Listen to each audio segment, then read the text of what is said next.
Semua para romo, Bapak Ibu peserta studi, suster, frater, juga para narasumber, kita lanjut kepada sesi kedua dalam hari studi kita di gelombang kedua, tahap kedua, menyongsong 100 tahun berdirinya Konferensi Wali Gereja Indonesia. Sebagaimana yang saya katakan dalam bagian pertama tadi, bahwa tema umum hari ini adalah berjalan bersama mengembangkan kehidupan sosial ekonomi ekologis. Antara ekonomi dan ekologis itu ada hubungan terkait satu sama lain. Bahwa pembangunan ekonomi yang berkelanjutan harus memperhitungkan dampak terhadap ekologis, tapi juga bahwa ekologi juga harus mendatangkan kebaikan bagi pembangunan ekonomi. Jadi ada hubungan terkait satu sama lain.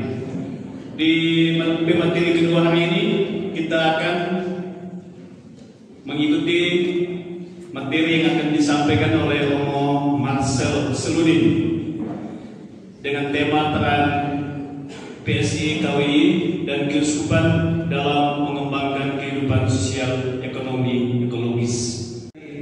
Disampaikan tadi bahwa kita menyampaikan tema tentang peran PSI KWI dan Keuskupan dalam pengembangan kehidupan sosial ekonomi ekologis. Ya memang PSI juga sebenarnya sudah lama, tapi memang momen memperkenalkan komisi baik dari tingkat KWI maupun tingkat Keuskupan juga nanti akan diceritakan tentang cara kerja dan sejauh mana juga keterlibatan dalam pemberdayaan manusia, pemberdayaan masyarakat seperti yang disampaikan tadi. Kita juga pasti tanya itu kerasulan PSI KWI itu seperti apa dan kerasulan PSI Keuskupan itu seperti apa ini. Pertama, apa itu PSI KWI? PSI KWI sebenarnya adalah perangkat konferensi Wali Gereja Indonesia di bidang pastoral pengembangan sosial ekonomi sebagaimana tercantum dalam statuta Konferensi Wali Gereja Indonesia. Perangkat dalam lalu tugasnya apa? Tugasnya dari Komisi PSI KWI itu melaksanakan penugasan KWI dalam kerasulan sosial dan memberikan informasi, pertanggungjawaban serta melaksanakan koordinasi karya kerasulan sosial antar keuskupan atau regio, terutama dalam animasi dan motivasi kerasulan PSI.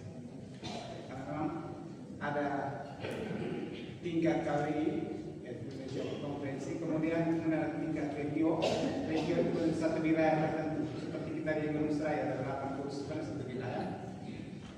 Kemudian ada tingkat keuskupan dan nanti cara kerjanya juga seperti itu.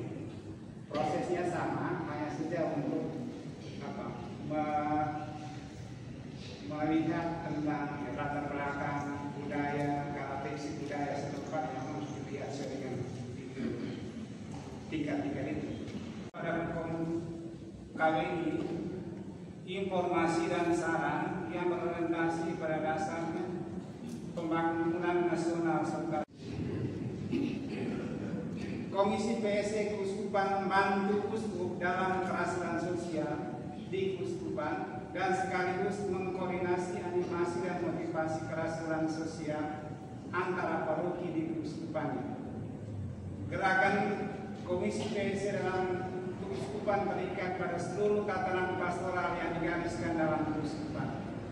Semua sehubungan dengan kebijakan-kebijakan yang ada dalam keuskupan. Lalu tugas pokok dari Komisi PSI yang kita omongin PSI di seluruh Indonesia itu bukan PSI sebenarnya masalah kita punya. Tugas pokok dari Komisi PSI pertama memberikan memperhatikan pelaksanaan kerasulan PSI di keuskupan sesuai dengan kebijakan keuskupan dan dalam kerjasama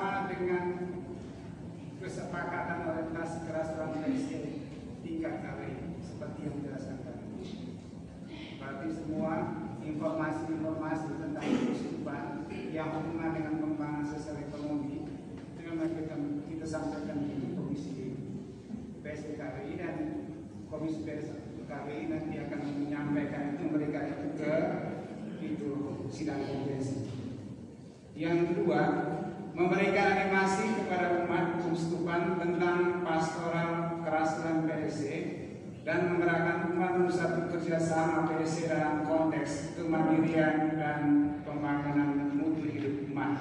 Dan dua-duanya itu kan memang berbicara tentang kemanusiaan, ya, tentang pengembangan manusia tadi. Hanya satunya bersifat pastoral dan lebih menekankan tentang pembangunan, cuma satunya itu lebih menekankan tentang emergency response dengan tanggap kebencanaan itu. Tetapi nanti sudah masuk juga gitu. Tapi cara kerjanya beda.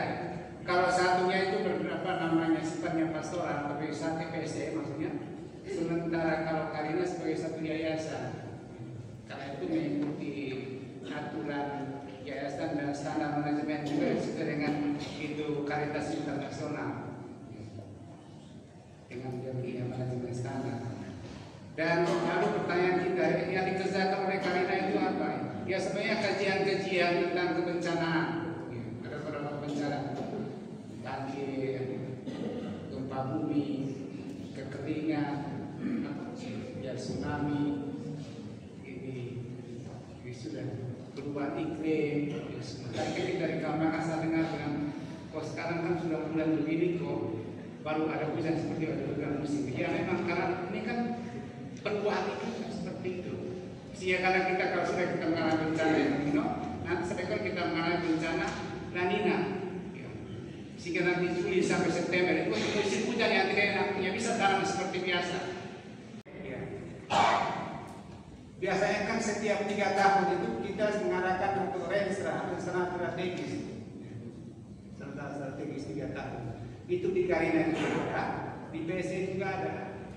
Dan dari rencana strategis ini memang sebenarnya kita menentukan kebijakan-kebijakan yang hubungan dengan peluang dalam selama 3 tahun. Jadi kita bisa menentukan pada pertemuan itu pertemuan tema APP, begitu. Sehingga kalau maunya 2 tahun lagi APP kita sudah tahu, kasih disepakati atau HPS seperti itu. Kemudian kalau kita di Kupang PC Kuspangan Restra tadi itu, dan nanti jika dalam program-program untuk pengembangan sosial ekonomi nanti berdasarkan Restra dia boleh dibuat. Jika kalau umpamanya nanti kita membuat satu semacam minta proposal APP yang untuk support itu harus berdasarkan itu apa putri-putri yang ada dalam Restra. Kalau kita datang dari memang ada dasarnya, ya semacam satu dasar pijakan dalam program pemberdayaan. Tetapi karena kita ada di Kupang, karena itu di Komisi PSC Caritas Keuskupan Agung Kupang, karena kita tidak pisahkan tadi, maka disebut PSC Caritas Keuskupan Agung Kupang. Itu terciptanya, visinya itu adalah terciptanya pelayanan kemanusiaan yang adil, demokratis, setara dan berkelanjutan guna meningkatkan kesejahteraan umat Katolik bersama masyarakat di wilayah pelayanan Keuskupan Agung Kupang. Kemudian yang berikut misi mengembangkan dan memajukan peranan kemanusiaan dengan tata kelola yang mendukung pemberdayaan masyarakat yang secara sosial ekonomi terpinggir, seraya memperhatikan kebencanaan dalam bingkai kebutuhan lingkungan hidup. Itu kita punya misi untuk sampai dengan ya, sesuai dengan yang kami susun untuk kita di Kupang itu sampai dengan 2027. Kita kembali tadi tentang ngomong tentang APB, HPS, dan LKM. Yang tadi sudah pernah yang ada di depan. 3 pilar kerasulan PSC kami dan Kuspa itu 3 ini. Tambah yang lain tadi. Tapi yang ditekankan dalam ekonomi ekologis itu yang 3 ini. Kalau di dalam itu. Jadi kita hampir sudah berapa. Kemudian tujuan yang pertama itu APP. Tujuan umat Katolik semakin peduli dan terlibat di dalam membangun kehidupan yang bermartabat, adil, damai, menciptakan seperti yang berapa miskin, kelestarian lingkungan untuk kesejahteraan bersama dan kehidupan ciptaan. Kepada Bapak Marcel, Ketua Komisi Pengembangan Sosial Ekonomi Keuskupan Agung Kupang yang telah menyampaikan diri tentang peran KWI, peran PSC KWI dan Keuskupan dalam rangka mengembangkan ekonomi ekologis. Tadi Mas sudah menyampaikan bahwa peran PSE itu ada dua sebagai motivator dan animator. Ini orang ikan untuk makan, tapi prinsipnya adalah beli kain untuk orang bisa berusaha dan berjual. Tapi kalau makan baru berkeringat. Romo Marcel menyinggung beberapa anjuran apostolik dan juga enciklik dari Paus Fransiskus yang akan memperkuat diskusi kita pada siang hari ini. Dan memang di TTS Romo kalau disebut perut ditangguh, mungkin tersebut perut kita sebut puas ini ya mungkin sesuai yang disebut perut ditangguh. Dan yang lain di luar sesuai itu memang lembut. Sehingga memang di hari PSE termasuk kami ini pernah mendapatkan bantuan juga lewat renovasi dasar. PSE hadir untuk memperkuat ekonomi di pinggiran wilayah-wilayah yang memang lemah dulu. Baik, ini sekian materi yang disampaikan oleh Romo Marcel dan selanjutnya kita akan masuk pada diskusi bersama. Diskusi kita berlangsung selama 30 menit. Nama saya Goris, tapi bukan Goris yang dari Linamutu yang pater ketemu. Baik, pada kesempatan ini terima kasih. Yang saya mau sampaikan, saya tidak bertanya, saya tidak akan bertanya kepada negara apa yang negara buat untuk saya, dan juga kepada gereja apa yang gereja buat untuk saya. Tidak. Saya mau sampaikan untuk kita semua dari mulai dari Pater Jacintus, kemudian Jacinta, kemudian Romo Marcel, Joyce. Minta maaf. Ternyata mereka masih ada perhatian. Pengunjung itu, dia kan pendek, tapi dia cerdas. Kemudian dia naik lalu bisa melihat Yesus. Jadi seperti yang tadi Marcel ngomong, kita omong miskin tidak akan selesai. Ketika pada zaman SBY itu ada satu program itu BLT bayar langsung tunai. Tahun pertama, tahun kedua, tahun ketiga orang miskin meningkat jadi 1000%. Pada kesempatan ini saya mau kasih tahu ini, saya ketua kelompok kredit praktis yang paling dari ada gereja dan paling baik ketua kelompok. Ketika di kelompok kami sudah berusaha membuat kebun sekitar 1 hektar 2 hektar karena kami piara ayam. Kalau piara ayam berarti harus kerja kebun supaya bisa ayam bisa dengan jamu ini tidak bisa kasih makan ayam. Saya berterima kasih kepada Pater Julius. Nama saya Regina Nome, asal paroki Markus. Regina. Saya sangat berterima kasih kepada Pater Julius dan Romo Marcel yang sudah memberikan banyak materi sebagai bekal untuk kami. Yang saya mau usulkan, ini hanya usulan saya. Usul saya itu kita provinsi NTT ini dinyatakan yang paling miskin. Banyak anak-anak yang disiburu. Itu karena apa? Menurut pemikiran saya ini karena panen sebelum waktu. Seorang petani yang punya tanah 2 hektar, dia jual jagung muda ini 1 hektar, kasih tinggal yang untuk dikeringkan itu hanya setengah.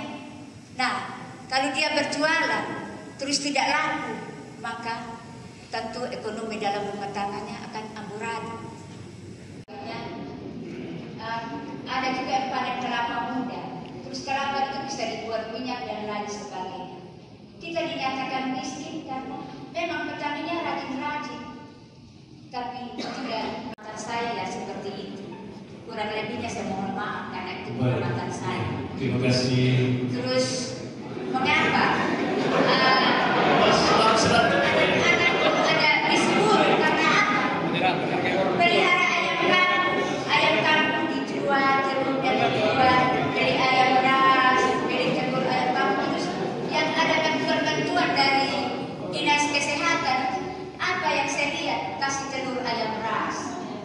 Romo yang sudah menyampaikan materi saya mungkin karena mudah saya disingkat dari penanya terdahulu. Tadi nama Fendi dari Paroki Mantas. Tadi Romo sempat mengatakan kalau orang miskin itu sebagai objek dari belas kasih atau bantuan, yang kalau kita lihat itu sudah jadi paradigma di umat atau masyarakat. Jadi pertanyaan saya, bagaimana cara atau strategi dari gereja, terutama dari Komisi PSE Kuskupan Agung Kupang, menempatkan orang miskin sebagai subjek, bukan objek tetapi subjek, terlepas dari pengaruh budaya dan paradigma kita atau metode yang sudah ada, melekat dan berkembang di tengah umat sebagai masyarakat. Izin perkenalkan, nama saya Adel, berasal dari Paroki Magnum Tumu. Ya, bagaimana? Magnum Maria Karmel Tumu. Oh itu ya, semua tadi sesuai dengan satu.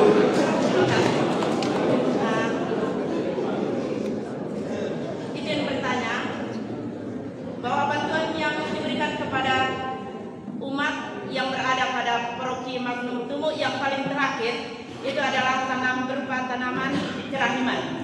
Tetapi maksud saya, tanaman itu diberikan oleh keuskupan dengan tujuan untuk mensejahterakan umat yang berada pada Paroki Magnum Tumu. Tetapi hasilnya nol.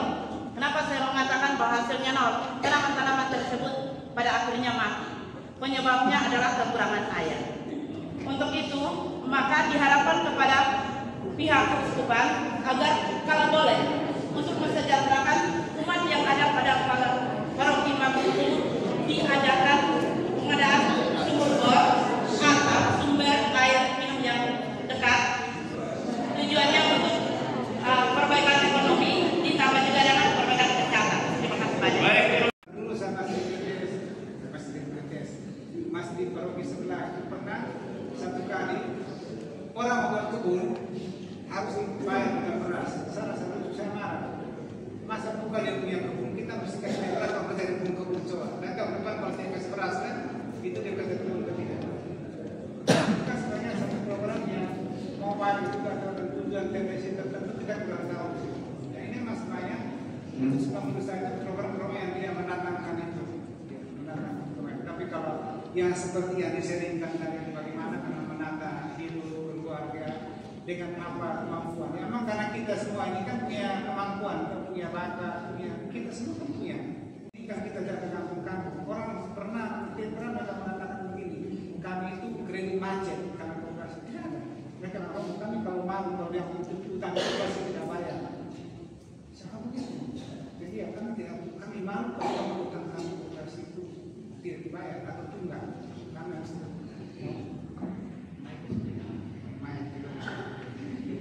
itu harus dibayar. Lalu saya cari semacam solusi. Lalu saya pulang diskusi dengan Kapolres Kultural. Saya heran mereka di Kalimantan beda dari di sini. Kalau mengatakan dia memang masih beda. Saya bilang di sana tidak ada kata yang Kalimantan tidak ada. Terus tidak. Mereka di sana itu setiap hari itu mereka bisa dapat uang. Kalau kita di NTT ini dapat uang itu tunggu musim, kapan musim kemiri, kapan musim asam, musim apa lagi, jual sapi, itu baru dapat uang. Karena itu tidak ada uang, itu beda. Perilaku ya memang, karena itu kata ekonomi baru yang dikatakan oleh kawasan Franciscus tadi kan, bagaimana mengatakan harus kita Franciscus tadi kan dia mengatakan bahwa memang kita harus apa? Bekerja bersama-sama. Bekerja bersama-sama. Karena itu di dalam pembangunan ekonomi juga kita katakan bahwa kita harus tahu kita punya kemampuan. Kita tahu kita punya aset pribadi saya apa yang saya bisa buat untuk pembangunan atau pembangunan. Kalau tidak kan beberapa selama ini kan memang kita meraih beberapa proposal yang hubungan dengan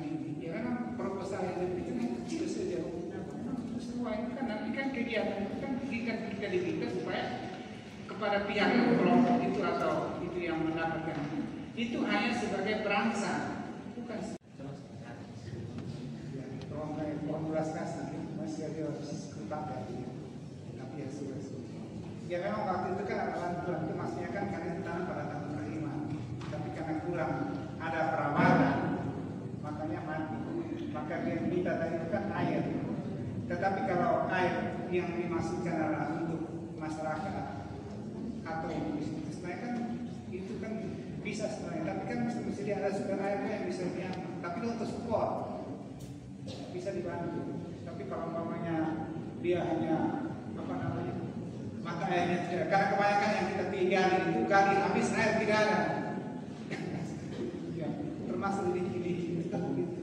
Kasih tahu kepada kita bahwa airnya itu mengalir ke beberapa jam. Ketika dites hanya 1 hari itu pada raw. Kan kesian. Bibit pohon. Ya. Bukan pohon, pemberdayaan. Kemudian yang di itu tadi itu memang di sana itu kelihatannya itu untuk mendapatkan sumber air yang baku itu susah. Karena kita butuh kooperatif di sini kan untuk penyimpanan kan sulit. Begitu. Tapi nanti kita ada waktu kalau kita ke situ lihat ulang. Memang dari dulu kalau langsung pergi jadi tapi nanti untuk pertanyaan. Ya memang selama ini kan karena memang kesulitan kita juga yang saya lihat itu kan orang menanam hanya karena program tanpa memperhatikan iklim. Masa tanam untuk tanam banyak orang di akhir musim hujan, main bagaimana pasti dia mati. Karena segala yang kita masukkan mau tanam pohon, tanamlah sebelum awal hujan supaya memang dia bisa hidup. Sekarang airnya tadi itu dalam 1 hari 4 roh sempat yang sudah diberikan oleh PSI kemarin itu untuk sementara diisi dengan air yang diambil dari luar. Mungkin itu bisa ada sumber air yang bisa diajukan proposal ke Komisi PSI. Baik. Saya Ansel dari Bandung. Ada satu pertanyaan dan satu proposal. Pertanyaannya terkait dengan apa yang sudah Romo Mas sampaikan. Yang saya tanyakan adalah apa wujud nyata dari PSI terkait dengan kelompok-kelompok umat basis sehingga penerapan apa yang sudah disampaikan oleh Pak Trilius bisa. Yang kedua, pertanyaan ini sebenarnya pada sesi pertama ketika Pak Ter menyampaikan.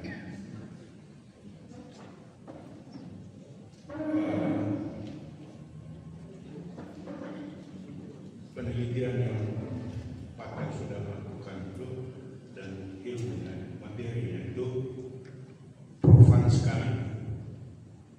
Itu minta maaf Pak, saya kebetulan bekerja di pemberdayaan, sangat paham dengan apa yang tadi sudah disampaikan, baik itu SDGs-nya, stunting, dan banyak hal.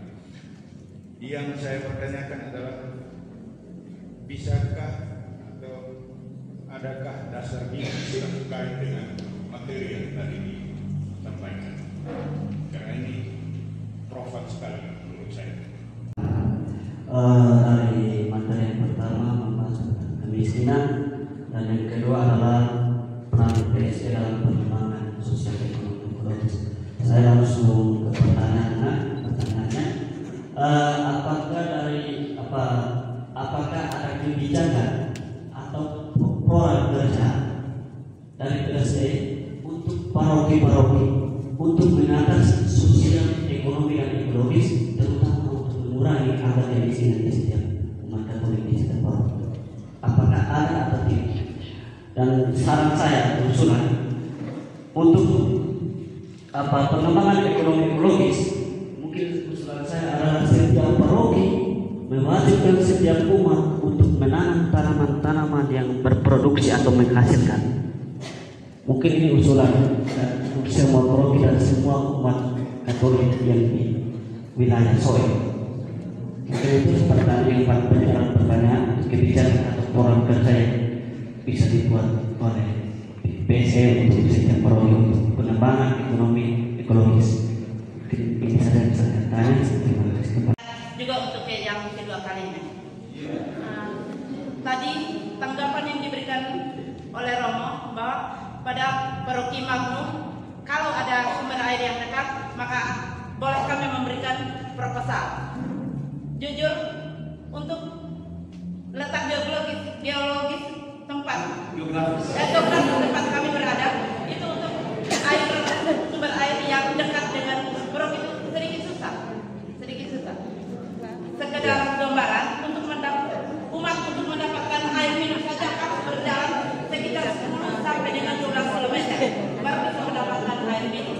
Dengan solusi yang sedang dijalani oleh umat yang ada pada paroki Tumu itu adalah dengan membeli air minum dengan harga yang lumayan langsung pada untuk sementara waktu kalau boleh untuk sumber bor itu mungkin sedikit susah. Ya kalau boleh bantuan yang diberikan kepada paroki Tumu adalah tangki. Bantuan tangki ya. Mungkin akan merasa materi itu terlalu profan atau mungkin kurang rasa Inggrisnya. Karena itu tadi saya mulai dengan ajaran sosial gereja. Lalu saya tadi memotong satu slide yang berisi satu deretan dokumen gereja dari Rerum sampai dengan dokumen-dokumen terbaru tentang ajaran sosial gereja yang saya yakin semua sudah bersumber pada pendasaran biblis dan teologis. Sehingga saya merasa bukan fungsi saya tadi walaupun sebagai orang imam untuk menjelaskan bagian itu. Saya menjelaskan yang menjadi bidang keahlian saya dalam konteks seminar ini. Itu alasan saya tidak menyampaikan.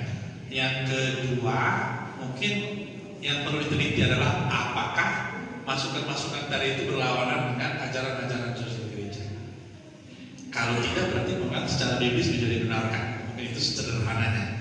Menjawabkan saya tidak bisa cari satu persatu tema ini dasar biblisnya apa. Kecuali kalau kita merincinya satu persatu sebagai bagian dari sebuah khotbah tentang satu tema tertentu berdasarkan itu. Jadi semata-mata alasan teknis seminar bahwa saya diberi tugas untuk menyampaikan hal-hal yang berhubungan dengan pemberdayaan masyarakat desa sebagai pastoral. Pertanyaan yang pertama itu hubungan dengan wujud nyata. Memang wujud nyata yang kita buat selama itu kan ada perhatian, ada bantuan-bantuan dan itu yang kita bikin selama ini. Dan keberhasilan kita tanya kepada kami, tanya kepada paroki dengan bagaimana mereka melaksanakan. Ada, karena kita itu wujud nyatanya itu beri bantuan tadi untuk support dan juga ada banyak beberapa kali pelatihan itu pertanian peternakan itu nyatanya. PSE sebagai satu lembaga atau satu organ dari Konferensi Holy Grail Indonesia tidak cukup hanya memberi makan, memberi minum dan pakaian, tapi juga berjuang untuk mengentaskan kelaparan dan juga keterbatasan dari umat melalui dua kegiatan besar, yaitu animasi dan juga motivasi supaya orang bisa berkembang untuk keluar dari ketertinggalannya. Itu adalah salah satu peran dari PSI yang hadir melalui 3 kegiatan besar, yakni APP, HPS dan juga melalui lembaga donatur atau lembaga keuangan lainnya. Lembaga keuangan mikro. Itulah salah satu ciri khas keberadaan dari PSI Keuskupan dan juga KWI. Kita di Keuskupan Alukupang telah banyak mengalami peran dari PSI ini. Di paroki-paroki TTS pernah mengalami kehadiran PSI, dulu namanya Delsus. Jadi Niki, di Kapan, dan juga mungkin di Soe ada Ronaldo mantan ketua komisi Delsus dan juga PSI. Bercerita banyak tentang hal ini. Harusnya Ronaldo juga tadi sharing tentang hal ini. Tapi waktu dia banyak untuk Soe bertanya, disuruh mewakili. Terima kasih atas penyampaian materi yang luar biasa dari Marcel yang telah menginspirasi kita di hari studi hari kedua tentang berjalan bersama untuk mengembangkan kehidupan sosial ekonomi ekologis yang mengambil tema dengan peran BSI, KWI dan Keuskupan dalam mengembangkan kehidupan sosial ekonomi ekologis. Nanti bisa dilihat di YouTube-nya Om Nabok. YouTube-nya Om Nabok. Nabok adalah YouTube Paroki. Oke. Senyum semua, memang sudah sore tapi harus tetap senyum semangat. Kirim di grup KUB masing-masing. Santai saja, kuning masih ada. Pastor Profesor Proto aman. Oke, 1, 2. Oke, terima kasih.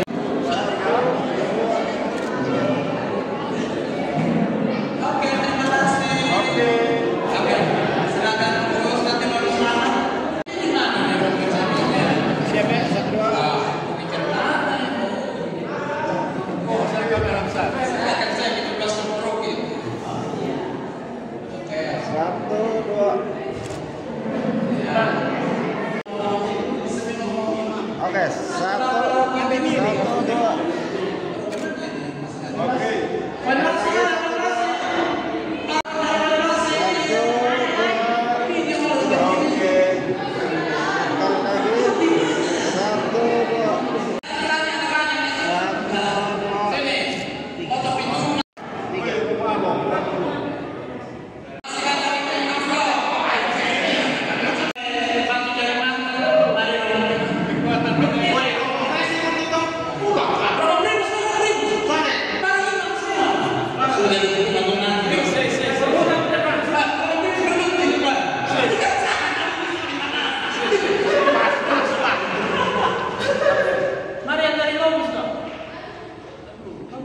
Oke, 1, 2. Oke.